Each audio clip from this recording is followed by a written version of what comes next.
Normal BP 120 மேலே கீழே உள்ள அளவு 80 இருக்கலாம்.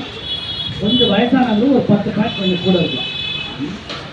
அடுத்த முக்கியமான பாயிண்ட், நம்ம உடம்புல எத்தனை வகையான கொலஸ்ட்ரால் இருக்கு? ட்ரைக்ளிசரைட், அப்புறம் பேட் கொலஸ்ட்ரால், குட் கொலஸ்ட்ரால். கரெக்டாக சொன்னீங்க சமீர். ஆன்சர் கரெக்டாக சொல்கிறவங்க ஃப்ரீயாக இசிஜி நரம்பு டெஸ்ட் யார் யார் சொன்னீங்களோ அவர்கிட்ட பேர் சொல்லிங்கன்னா அவங்க பண்ணிடுவாங்க. ஃப்ரீயாக இசிஜி நரம்பு டெஸ்ட்டு அவர் பண்ணிடுவார். நம்ம உடம்புல வந்து நல்ல கொழுப்பு, கெட்ட கொழுப்பு அப்படின்னு அதான் சொன்னார். ட்ரைக்ளிசரைட்ங்கிறது கெட்ட கொழுப்பு. அப்புறம் ஒன்றும் 2 கொழுப்பு சொன்னார், குட் கொலஸ்ட்ரால், அதுக்கு பேர் HDL, அது அவரே சொல்லிட்டார்.